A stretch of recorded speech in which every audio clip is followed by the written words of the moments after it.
A paz do Senhor Jesus, irmãos. Podem permanecer de pé. Nós vamos ler o texto em Filipenses, livro de Filipenses, capítulo 2. Nós vamos ler do versículo 12 até o versículo 16. Amém?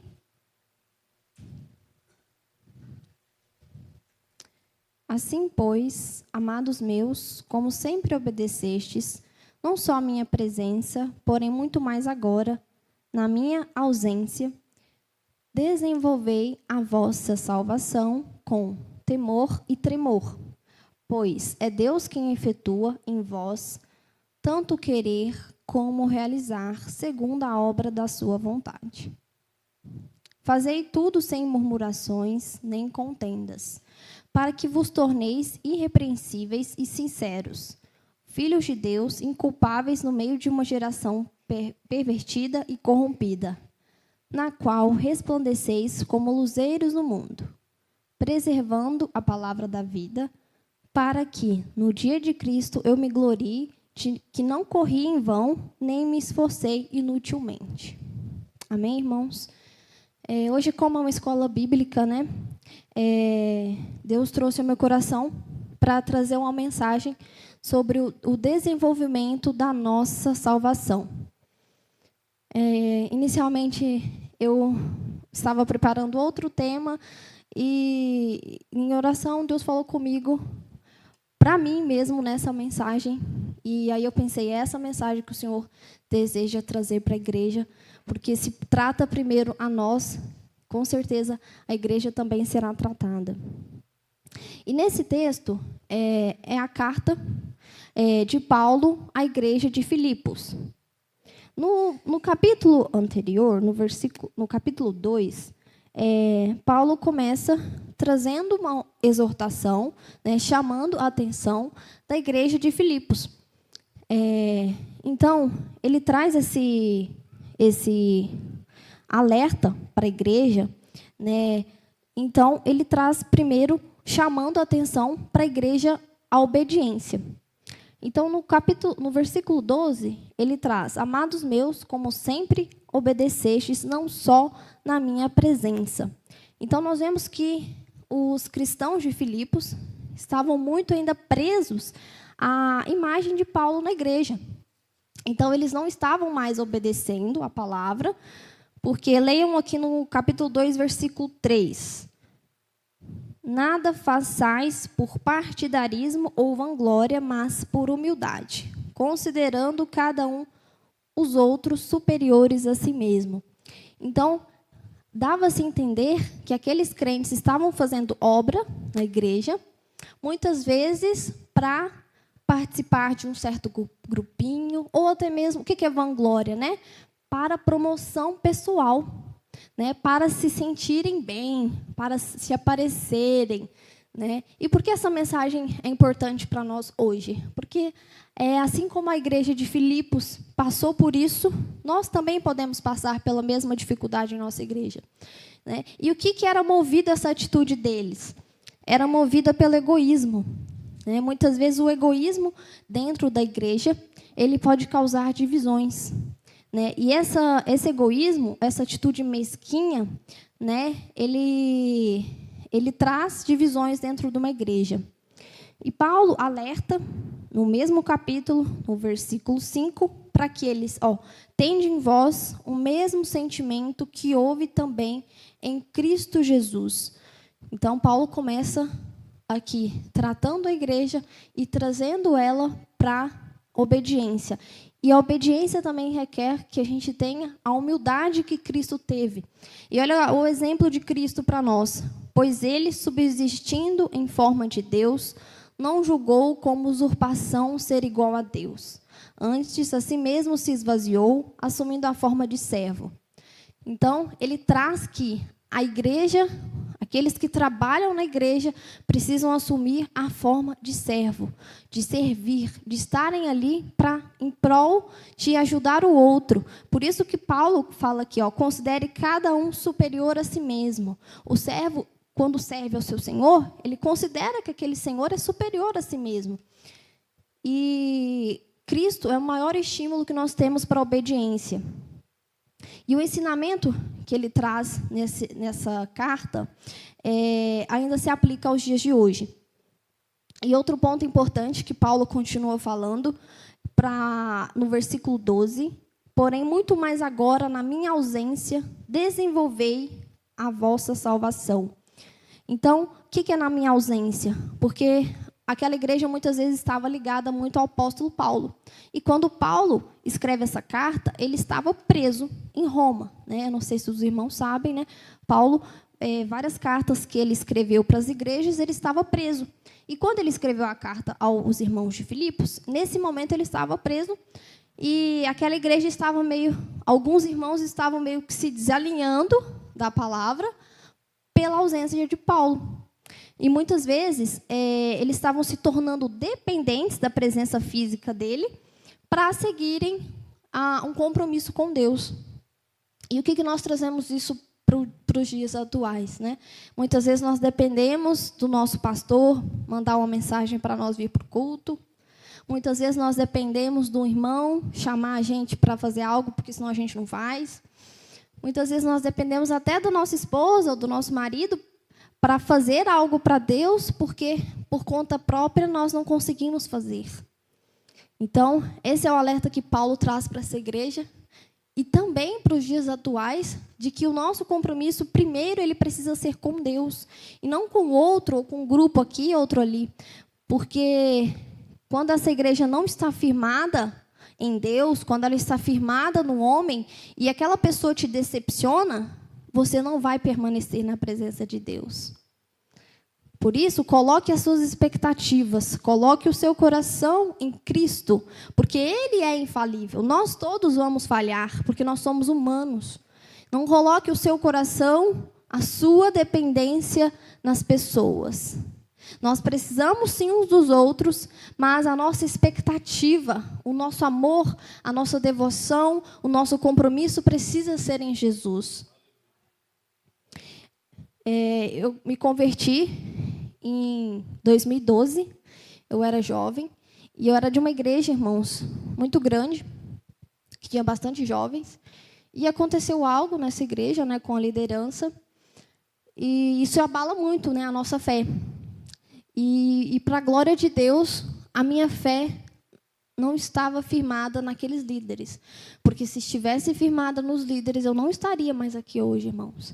Não é porque eu sou melhor que ninguém, mas é só um testemunho de que eu não tinha minha família na igreja, eu ia sozinha para a igreja, eu não tinha quem me agarrar, eu só tinha o Senhor para me agarrar. Então, que o Senhor seja o foco da nossa geração, da nossa vida, para que quando algo acontecer que nos decepcionar, que aquilo faça apenas parte de um processo, de um aprendizado, mas que isso não abale a nossa fé. Amém, irmãos? E se não fosse o Senhor na minha vida, eu não estaria aqui ainda hoje, pregando para os irmãos. Se não fosse a força dEle para me mover, para me sustentar, eu não estaria aqui, irmãos. Amém? E aqui o texto que a gente continua trazendo, né, que Paulo diz: desenvolvei a vossa salvação com temor e tremor. Então, um ponto importante que eu acho que é importante a gente aprender algumas verdades nesse texto. Primeiro, a salvação ela é um presente de Deus para nós e não uma conquista nossa. Um dos 5 pilares, né, do cristianismo da reforma protestante é que pela graça sois salvos mediante a fé, e isto não vem de vós, é dom de Deus. Então, o que isso quer dizer? O que é dom? É um presente no qual Deus nos deu. E Paulo fala para desenvolvermos a nossa salvação. Não quer dizer que ela é um direito nosso, mas que ela nos foi dada de graça. Por isso que é pela graça. E a salvação verdadeiramente nos pertence. Então, alguns cristãos podem ainda ter uma certa insegurança em relação à sua salvação. Mas, irmãos, a palavra de Deus diz que, uma vez que nós nos arrependemos do nosso pecado, aceitamos a Jesus em nosso coração, confessamos com a nossa boca, e essa salvação nos é dada, ninguém pode nos tomá-la, irmãos. Jesus fala em João 10, 28. João 10, 28, nós vamos ler esse texto rapidinho.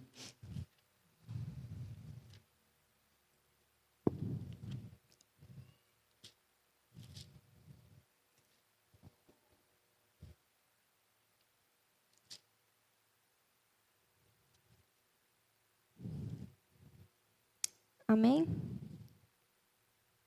Pode ser o versículo 27, 10, 27 e 28. As minhas ovelhas ouvem a minha voz, e eu as conheço, e elas me seguem. Eu lhes dou a vida eterna, e jamais perecerão, e ninguém as arrebatará da minha mão. Então, o que Jesus está falando, né? Que Ele nos dá a vida eterna. O que é a vida eterna? É a salvação em Jesus. E jamais perecerão, e ninguém as arrebatará da minha mão. Então, uma vez que nós recebemos esse presente de Deus, que é a salvação, ninguém pode nos tirar da mão de Cristo. Sejam as lutas, sejam o diabo, sejam os demônios, ninguém pode nos tirar o presente que uma vez nos foi dado. Mas existe alguém, nós mesmos. Se nós não permanecermos no caminho de Cristo, sim. Se nós deixarmos Ele, nós podemos, sim, perder essa salvação. A soberania de Deus não anula a nossa responsabilidade. Então, por mais que nós recebemos essa salvação, nós não cremos na doutrina da predestinação. Isso é muito importante os irmãos saberem. Nós batistas, nós não cremos na predestinação. O que é a predestinação? Predestino. Então, lembrem que destino, ou seja, que essa doutrina prega que alguns nasceram e foram escolhidos para serem salvos, e outros foram escolhidos para serem condenados e irem para o inferno. Por que essa doutrina, irmãos, é uma doutrina falsa? Porque ela diz o seguinte: se você foi nascido para ser salvo, mesmo que você se desvie, faça algo por aqui ou por ali, no final você vai atingir a salvação. E o outro, se ele nasceu para ser condenado, se ele foi escolhido para ir para o inferno, ele pode se desviar, e se ele morrer e for para o inferno, é porque já estava predestinado para ir para o inferno. Por que isso quebra o princípio da palavra? Porque em 1 Timóteo, capítulo 2, versículo 4, vamos ler.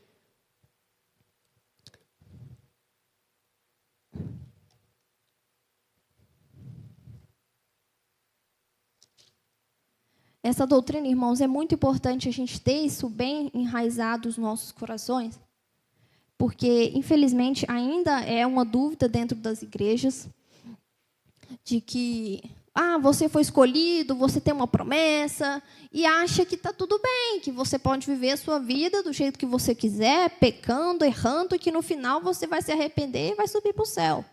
Pode até acontecer, irmãos, porém, nós não podemos ser negligentes.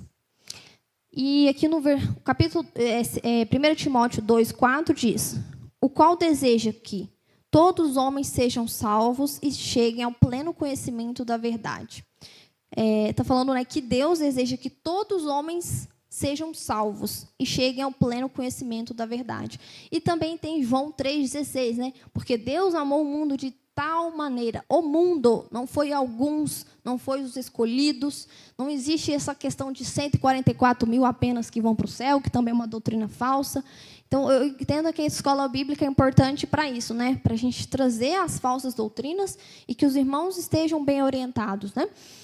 Então, o que é essa doutrina quebrada aqui nesse texto? Em João 3,16 também, e vários outros textos, né, que os irmãos podem ter aí para estudar. Por quê? Porque se o desejo do Senhor é que todos sejam salvos, então Ele não fez o inferno para o homem, né? Ele fez o inferno para o diabo e seus anjos. Ele não fez o inferno para o ser humano ir para lá. O ser humano vai para lá porque ele quer ir para lá, porque ele não escolhe a Cristo. Né? Ele não escolhe o caminho da verdade, ele vai por escolha própria. E por isso que a doutrina da predestinação também é uma doutrina falsa, porque isso quebra o direito da escolha do ser humano, né? O ser humano ele pode escolher a Deus ou ele pode escolher, infelizmente, a condenação. Se ele simplesmente não escolher nada, infelizmente, ele está indo para o caminho do inferno, irmãos.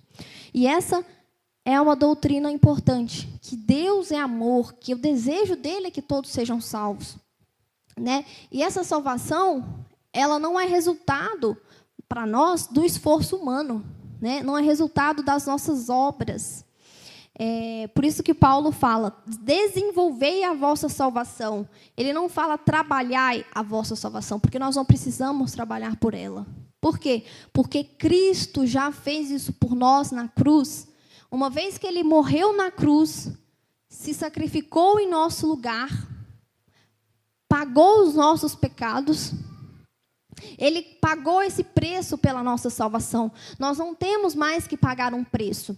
Então, pode surgir a dúvida, então por que os cristãos fazem obras sociais, ajudam o próximo, trabalham na igreja? Porque nós já somos salvos.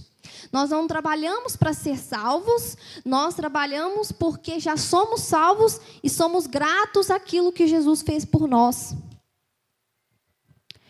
E o desenvolvimento da nossa salvação, ele produz a reverência.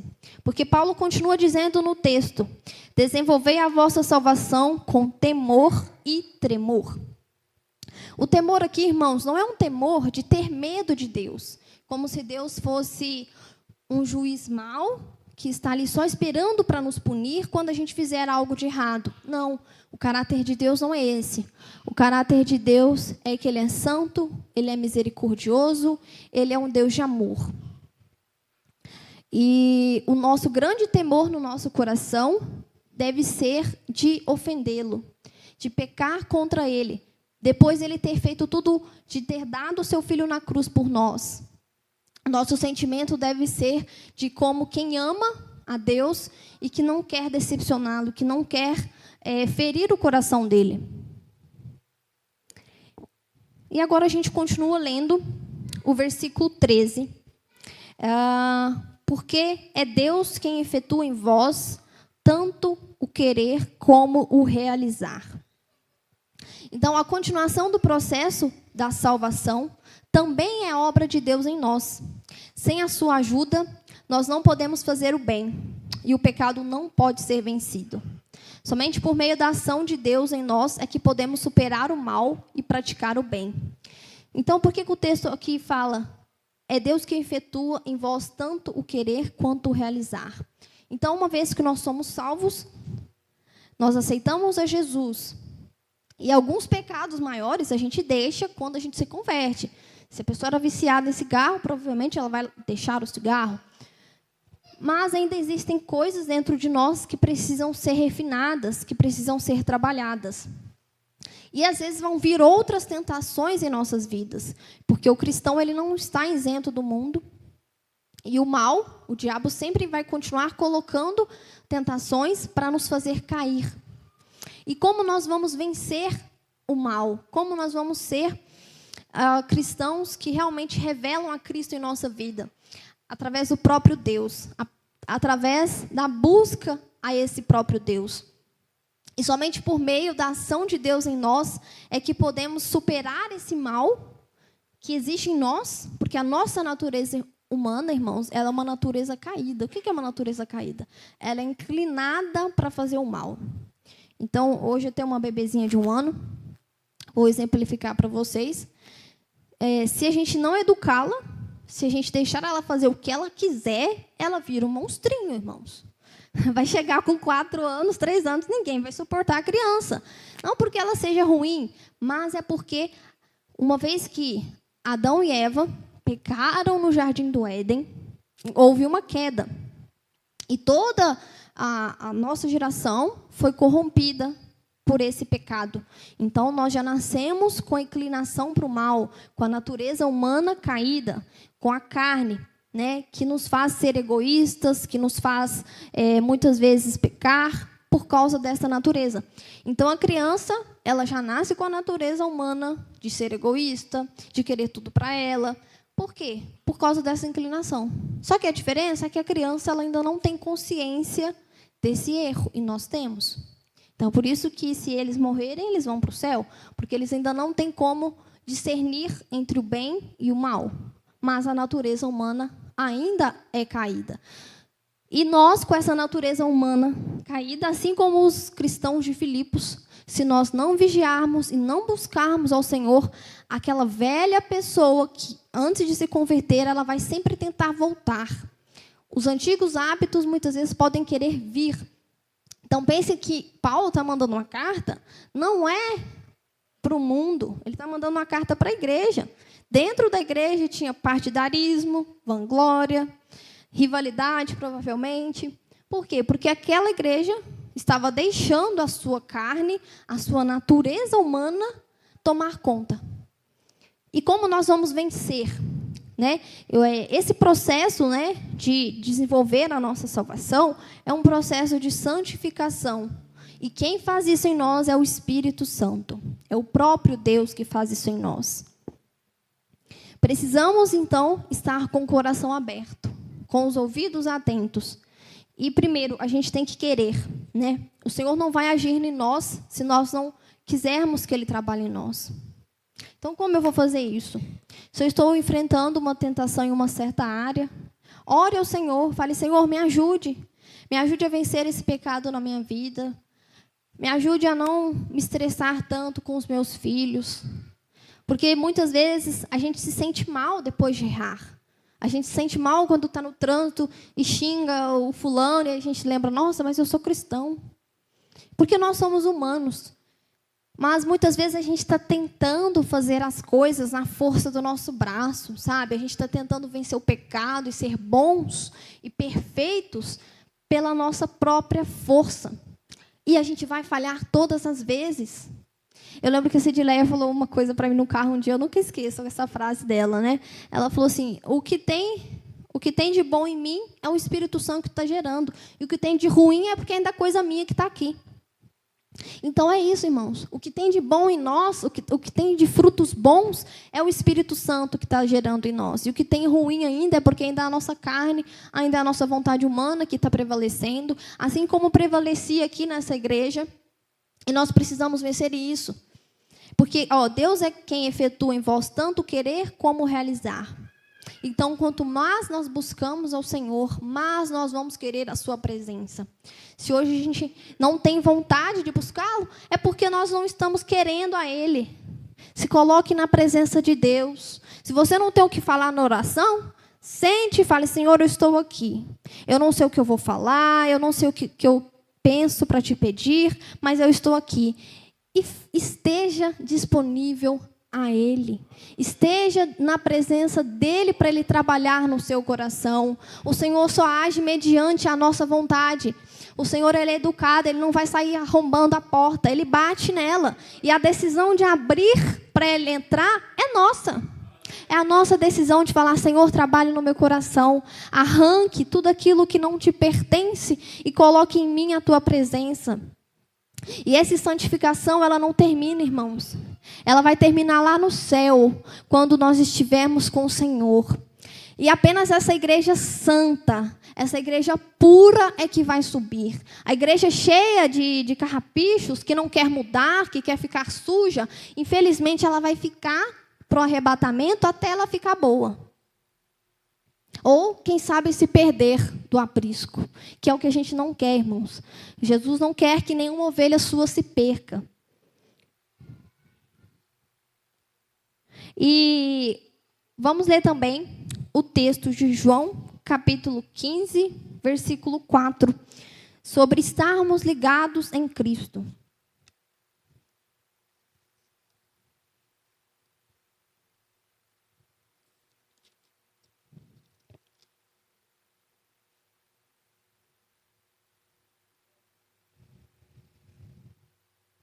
Amém? Permanecei em mim e eu permanecerei em vós. Como não pode o ramo produzir fruto de si mesmo, se não permanecer na videira. Assim, nem vós podeis dar, se não permanecerdes em mim. Eu sou a videira e vós os ramos. Quem permanece em mim e eu nele, esse dá muito fruto, porque sem mim nada podeis fazer. Então, aqui Jesus traz esse mesmo alerta de Paulo para nós permanecermos em Jesus. Que ele fala, eu sou a videira e vós os ramos, e quem permanece em mim, esse dá muito fruto. Então, é como a lâmpada aqui. Se a lâmpada não estiver ligada na energia elétrica, para passar uma corrente elétrica e acender o LED, a lâmpada não funciona.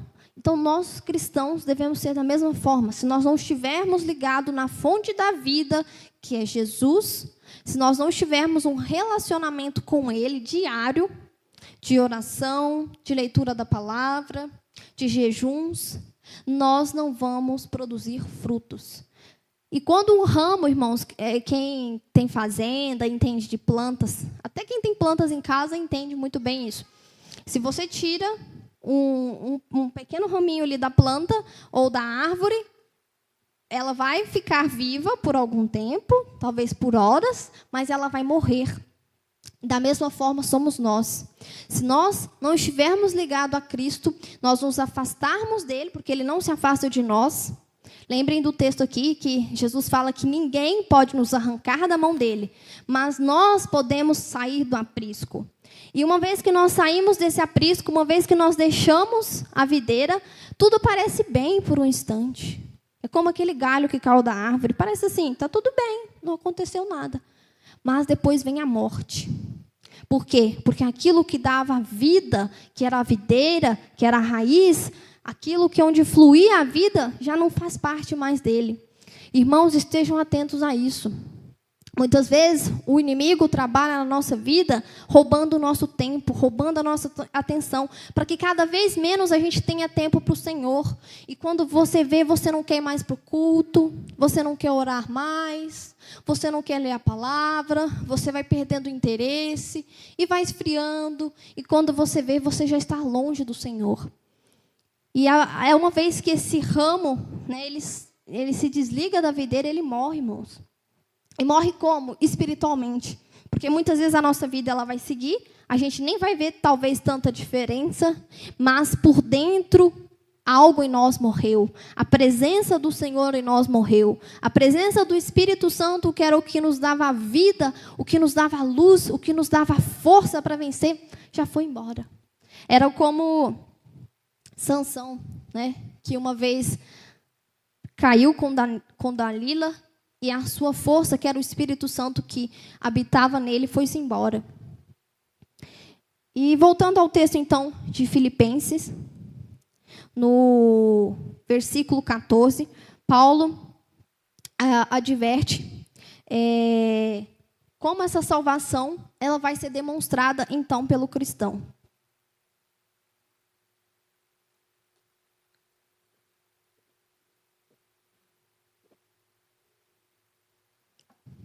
Porque se essa igreja é uma igreja salva, ela precisa, né, demonstrar atitudes que demonstrem que Cristo está na vida dela. Então, primeiro ele fala, fazei tudo sem murmurações nem contendas. Por que isso é importante? A salvação é demonstrada por intermédio de relacionamentos transformados. Então, o primeiro ponto aqui é a contenda. Por que a contenda? Eles estavam, né, provavelmente com discussões infundadas. Contendas também traz muito no sentido de discussões sem ter um objetivo próprio, um objetivo final. Muitas vezes discussões por coisas triviais. E quantas vezes isso pode acontecer também dentro da igreja? E por que essas contendas são tão ruins? Né? Porque ela não revela o caráter de Cristo em nós. Se o mundo lá fora vê a igreja entre si tendo contendas e divisões, qual o testemunho que nós estaremos passando para eles? E também contendas até dentro da nossa casa, que eu vejo que é o principal. Porque também de nada adianta nós sermos perfeitos dentro da igreja e no nosso lar, na nossa família, nós sermos pessoas totalmente diferentes. Principalmente porque os nossos filhos estão olhando para nós, os nossos pais, os nossos parentes, todos estão olhando para nós, esperando algo diferente. Porque para eles nós somos salvos. E uma vez que nós somos salvos, essa salvação precisa ser demonstrada em nós. Cristo precisa ser revelado nas nossas vidas. E outro ponto que Paulo ainda fala nesse versículo: fazei tudo sem murmurações e nem contendas. Murmurações. Por que a murmuração é tão ruim? Lembrem do povo de Israel quando saiu do Egito. Primeiro eles estavam no Egito e clamaram a Deus por muito tempo, pedindo a Deus que os libertasse do Egito, porque já não aguentavam mais aquela escravidão. E aí depois Deus levanta Moisés e Moisés tira o povo do Egito. Deus abre o Mar Vermelho, eles passam pelo Mar Vermelho. E aí quando eles chegam no deserto, eles sentem fome e começam a murmurar, a reclamar que estão com fome. E Deus manda o maná que era o pão que desceu do céu. E eles comem esse maná e depois reclamam novamente, murmuram novamente para Moisés que não tem carne. E Deus manda as cordonizes.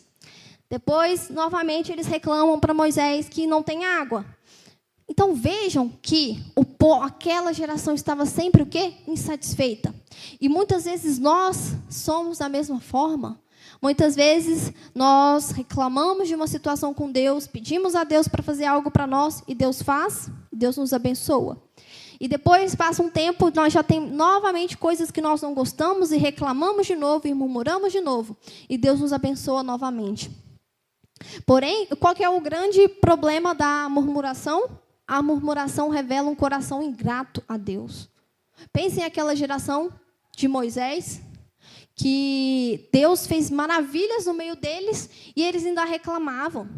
E o que aconteceu no final com aquela geração? Morreu no deserto. A palavra fala que apenas Josué e Caleb conseguiram adentrar a terra prometida. O restante ficou 40 anos no deserto e morreu sem tomar posse dessa terra prometida. Então, a murmuração revela o quê? Um coração ingrato. Um coração de que não reconhecem as bênçãos de Deus sobre a nossa vida. E a reclamação, irmãos, não é, nossa, que vida ruim, não. É reclamação, nossa, eu tenho que trabalhar hoje. Eu não aguento todo dia ter que levantar na segunda. Irmãos, deem graças a Deus que você tem um emprego. Eu tenho que lavar louça. Graças a Deus que você teve comida para comer. Tanta gente passando fome que não tem o que comer e por isso não vai ter louça para lavar. As nossas reclamações, muitas vezes, mas que filho difícil, que marido difícil. Mas você tem uma família, quantos gostariam de ter e não tem? Quantos gostariam de ter um teto, um chuveiro sequer para tomar um banho? E essas pequenas coisas já são motivo da nossa gratidão a Deus. Só de estarmos bem, de saúde. Quantos hoje não estão numa cama de hospital e que não podem comer uma comida? Que não podem beber uma água pela boca normal, como uma pessoa normal, e que muitas vezes elas estão lá no hospital sentindo falta dessas coisas triviais que para nós tanto faz.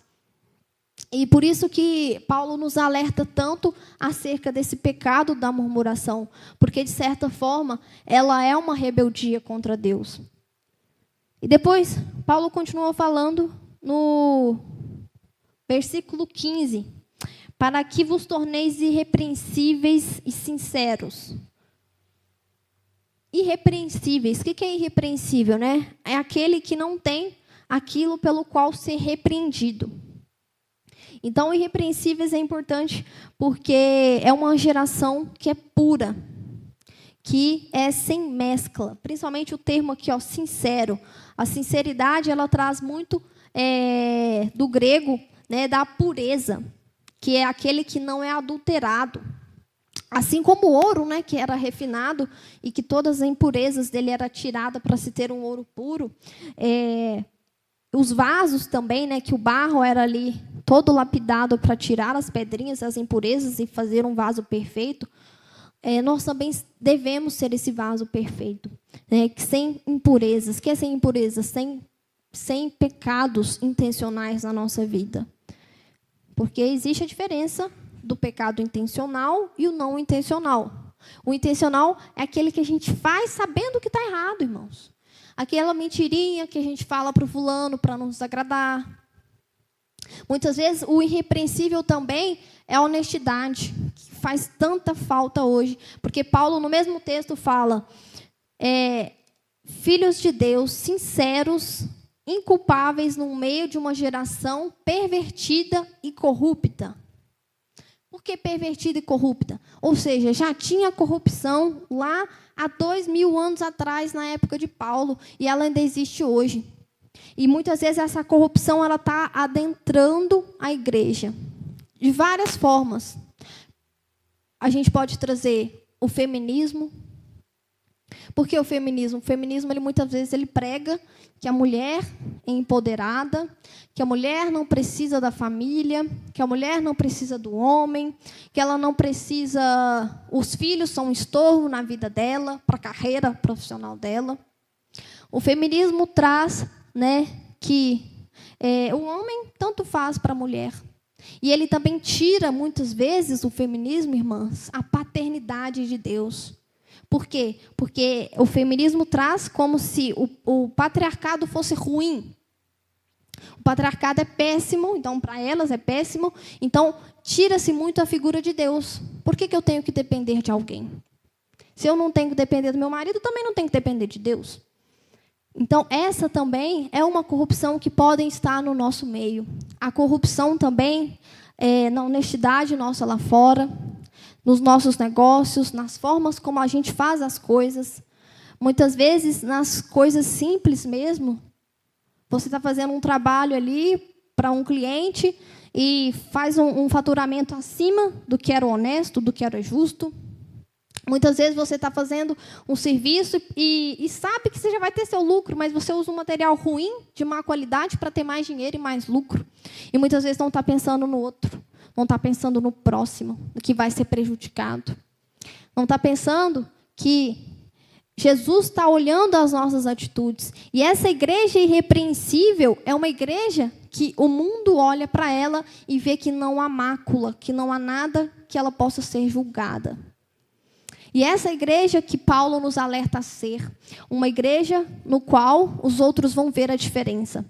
Mesmo que todos estejam fazendo errado, mesmo que todos estejam fazendo contra a palavra de Deus, porque a nossa regra de fé é a palavra, nós devemos manter os nossos olhos na palavra e a nossa vida nela, porque de nada adianta as nossas palavras falarem uma coisa no Instagram, no WhatsApp, e as nossas atitudes não corresponderem àquilo que a gente fala. É o ser justo, muitas vezes, quando é difícil. Não é mesmo? Quando alguém faz um serviço na sua casa e te cobra um absurdo e você é obrigado a pagar porque você é justo. Você não vai dar calote. Irmãos, crente caloteiro, irmãos, pelo amor de Deus. Antigamente, quando eu era criança, na época do pastor, provavelmente, quando você falava que, não, fulano é crente, pode anotar na caderneta. Lá na caderneta da mercearia, na conta. Hoje em dia, isso morreu. Por quê? Porque a igreja se corrompeu. A igreja, muitas vezes, com o tempo, perdeu esse caráter ilibado de Cristo. No qual os outros falavam assim, estou te devendo, então eu vou pagar o dobro. Se eu estou te devendo faz tanto tempo, então eu vou te pagar os juros. Não, nós não queremos nem pagar. E é essa igreja que Jesus está querendo trazer. Uma igreja que, mesmo que os políticos sejam corruptos, mesmo que todos estejam fazendo errado, nós não vamos nos corromper, porque nós queremos ir para o céu. E Jesus fala, que a porta e o caminho que leva à salvação, ele é estreito, irmãos. Ele não é o caminho largo e fácil de ser seguido. Jesus fala que se ele fosse fácil, muitos entrariam por esse caminho. Vou achar aqui em Lucas.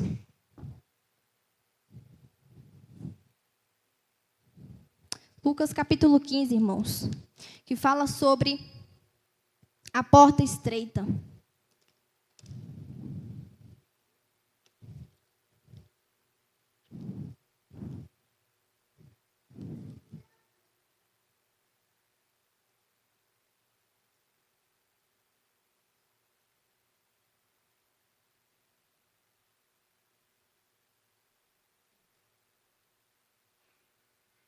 Não, irmãos, capítulo 13, desculpem, capítulo 13, versículo 23. Então lhe perguntou: Senhor, são poucos que são salvos? Respondeu-lhes: Esforçai-vos por entrar pela porta estreita, pois eu vos digo que muitos procurarão entrar e não poderão. Ou seja, o caminho que leva para o céu, ele é estreito. Ele, sim, nós precisamos viver em santidade. Né? Para desenvolvermos essa salvação que uma vez nos foi dada, ainda existe, sim, um caminho a ser percorrido. E esse caminho ele deve ser em santidade ao Senhor. Também, outro ponto importante é que a salvação ela é também demonstrada por meio de um testemunho notável. Então, essa igreja que anda no caminho estreito, que anda no caminho de Cristo, ela traz um testemunho para o mundo lá fora. Porque olha o que Paulo fala no versículo: na qual resplandeceis como luzeiros no mundo. Então, a igreja ela não está numa cúpula que ninguém a vê, mas, ao contrário, ela está numa vitrine na qual o mundo olha para ela e espera ver Cristo em nós. Na qual resplandecereis como luzeiros. É como se nós fôssemos uma luz, o sal da terra, a luz do mundo. Então, através das nossas atitudes, nós vamos ganhar muito mais almas para Jesus do que, às vezes, com versículos, com algumas coisas. É importante? É. Mas o testemunho, ele fala muito mais do que as nossas palavras. As nossas atitudes é muito mais vista pelos outros.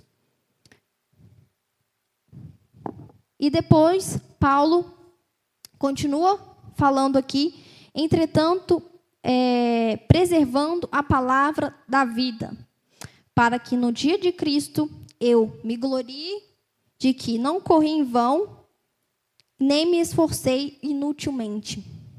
Por que preservando a palavra da vida? Porque essa igreja, ela tinha que se preservar também das falsas doutrinas. Por que falsas doutrinas? Porque até hoje nós temos falsos ensinamentos, falsas teologias adentrando a igreja. E como nós podemos preservar essa palavra? A salvação, ela primeiro, para nós preservarmos essa palavra na nossa vida, sermos fiéis a Deus. Por meio de uma fidelidade inegociável. Uma fidelidade a Deus que ela não depende das circunstâncias. Ela não depende se nós estamos bem, se a nossa família está com dinheiro, se a nossa família está com saúde. Para que quando os ventos vierem sobre as nossas vidas, quando as lutas vierem sobre nós permanecermos firmes na palavra. Mas a pergunta é: como eu vou permanecer firme na palavra? A primeira coisa para nós permanecermos firmes é nos alimentando dela. Quanto mais nós nos alimentarmos da palavra, mais forte nós seremos. Então, para o Espírito Santo fazer a obra completa em nós precisamos saber o que está escrito aqui. Para nós preservarmos essa palavra da vida em nós precisamos nos alimentar dela. Nós temos os devocionais diários que o pastor manda para nós no grupo. Nós temos o culto. Mas também nós precisamos buscar. Sentar, que seja 5, 10 minutos do nosso dia. Se você conseguir até mais, é até melhor. Mas para nos alimentarmos deste alimento espiritual para a nossa alma. O nosso corpo a gente acorda comendo, né, comida. Mas o alimento espiritual, muitas vezes a gente deixa por último, para depois, para quando dá. Né, irmãos, e nós precisamos ter disciplina. Jesus fala que a porta estreita ela requer esforço. E esforço é disciplina. É disciplina, irmãos. Não é fazer quando eu estou com vontade. Porque muitas vezes o nosso sentimento humano, se a gente for fazer tudo que a gente tem vontade na nossa vida, imagina onde vai parar a nossa vida. Hoje eu não estou com vontade de orar, não vou orar não. Hoje eu não estou com vontade de ler minha Bíblia, não vou ler, não. Hoje eu estou chateado, aconteceu isso. O dia que a gente mais está chateado com as coisas é o dia que a gente mais precisa de nos alimentar da palavra, irmãos. Para preservar essa palavra da vida em nós, requer esforço. E o esforço nosso é de buscar a esse Deus. E Ele vai trabalhar em nós aquilo que precisa ser trabalhado. Mas, para nós sabermos aquilo que Deus se agrada e não se agrada, aonde nós vamos consultar isso? Na palavra. Porque através dela é que vai haver a transformação na nossa vida. A palavra de Deus diz que, em Hebreus 4:12, que a palavra de Deus é viva e eficaz. Por quê? Porque ela é o único livro que realmente tem a capacidade de mudar a vida das pessoas. Existem vários livros de autoajuda, que são ótimos, que muitas vezes ajudam as pessoas, mas muitas vezes aquilo ali é por um tempo, é por uma fase, mas a verdade que existe na palavra, ela é transformadora, porque existe o poder de Deus aqui. Não é um livro qualquer. Foi o Espírito Santo que inspirou esses autores a escrever a palavra para nós. É um livro que é Deus falando com nós. A oração, nós falamos com Deus. E quando nós sentamos para ler a palavra, é Deus falando com nós. E depois também, nós temos que, para eu preservar essa palavra, existe o ensino, existe o trabalho. Para que as próximas gerações continuem no Evangelho. E que também os outros que precisam, de ouvir essa palavra sejam alcançados. Paulo fala que eu me glorie de que não corri em vão, nem me esforcei inutilmente. Então, para a gente preservar essa palavra, também requer que nós ensinemos os nossos filhos, que são os primeiros que estão mais próximos de nós, que comece a evangelização dentro da nossa casa. Irmãos, hoje a gente tem tanto recurso, tanto livro infantil, que você pode sentar e ler com seu filho acerca da palavra. A gente tem excelentes professoras aqui na nossa igreja, mas ela só tem 2 horas por semana para tentar falar sobre Jesus para os seus filhos. Enquanto lá fora, no mundo, eles têm 4, 6 horas numa escola e que a gente não sabe o que eles estão ouvindo, aquilo que está sendo ministrado no coração deles. E para preservarmos essa palavra da vida, são 2 coisas muito importantes. O primeiro é o exemplo, porque de nada adianta nós falarmos de Jesus se nós não vivermos esse Jesus na nossa vida. Eles precisam primeiro olhar para nós e ver Jesus na nossa vida através das nossas ações. Eu tenho uma bebezinha, a Rebeca, e eles veem tanto o que a gente faz, que ontem eu cheguei no Rangel e dei um beijinho no rosto dele. E ela não queria beijar ele. Só depois que eu dei o beijinho no rosto, ela foi lá e beijou. Então, vejam que com 1 ano de idade, eles já estão olhando as nossas ações, já estão olhando aquilo que a gente faz, para eles ver se é bom ou não e vão fazer. Ontem a Laís trouxe uma mensagem para nós, no culto, e ela falou uma coisa muito importante, sobre nós não falarmos mal da igreja na frente dos nossos filhos, dos irmãos, porque se eles crescerem vendo que a igreja é ruim, que o pastor é ruim, que o diácono é ruim, eles vão querer ir na igreja quando eles crescerem? Pensem, irmãos. Como nós vamos preservar a palavra da vida no coração dos nossos filhos, se nós trazemos a igreja como se fosse um monstro cheio de defeitos? Não falem, irmãos. Porque na cabecinha deles, ali está cheio de problema, eu não quero fazer parte disso. Enquanto, do outro lado, o mundo vai estar trazendo todas aquelas ideologias que nós temos hoje, as ideologias de gênero, a ideologia do aborto, o feminismo, tudo isso para arrancar os nossos filhos da presença do Senhor. E, por outro lado, se nós plantarmos essa semente do mal no coração deles, de que a igreja é ruim, de que o irmão fulano de tal faz isso, o ciclano faz aquilo, isso vai sendo plantado no coração deles. E quando eles tiverem idade para decidir, é óbvio que eles não vão decidir pelo caminho do Senhor. Então, a primeira coisa que eu falei foi do exemplo. E a segunda coisa importante, para a gente preservar a palavra da vida no coração dos nossos filhos, é o ensino. Comprem livros infantis, leiam esses livros, leiam a palavra com eles. Se eles estão maiores e conseguem sentar, leiam versículos, para que isso seja absorvido no coração deles. E a palavra de Deus diz, né? Ensina o teu filho no caminho que ele deve andar, que até quando for grande não se desviará dele. Às vezes pode se desviar, pode acontecer. Mas a sua parte, a semente que você tinha que plantar, ela foi plantada. E que no tempo certo Deus fará germinar. Então, às vezes, o seu filho pode sim se desviar e ir por outros caminhos? Pode. E isso não está no controle das nossas mãos.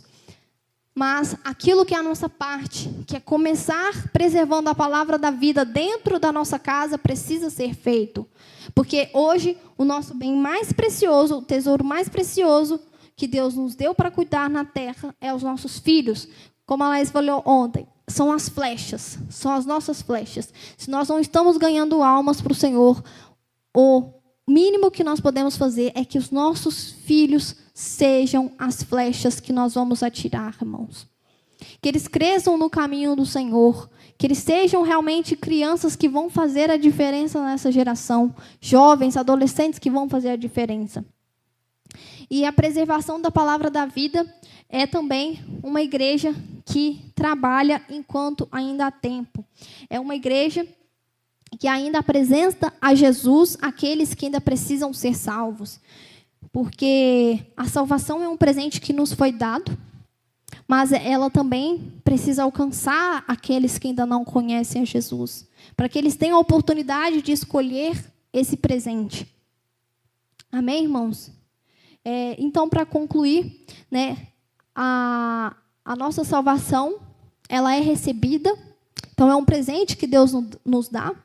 Não é pelas nossas obras, não é pelo aquilo que a gente faz, mas sim um presente gratuito que Deus nos deu através da obra de Jesus. A salvação, ela precisa ser desenvolvida. O que é isso, né? O processo de santificação que precisa vir na vida do cristão. E essa salvação, ela precisa ser demonstrada na nossa vida. Ela precisa ser demonstrada através do nosso caráter irrepreensível, o nosso caráter sincero diante dessa geração. E por último, que essa palavra da vida, que ela seja preservada em nossos corações e também nas gerações futuras.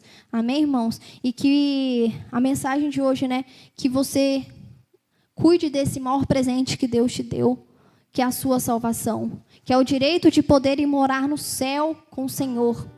E que o propósito final, né, através do desenvolvimento dessa salvação, é que a gente chegue à semelhança de Cristo, que nós sejamos cada vez mais parecidos com Ele, sendo transformados de glória em glória, cada vez mais santos, cada vez mais parecidos com o Senhor. Amém, irmãos? A mensagem que o Senhor queria trazer, que eu queria trazer hoje, nessa manhã, era isso. Amém, irmãos?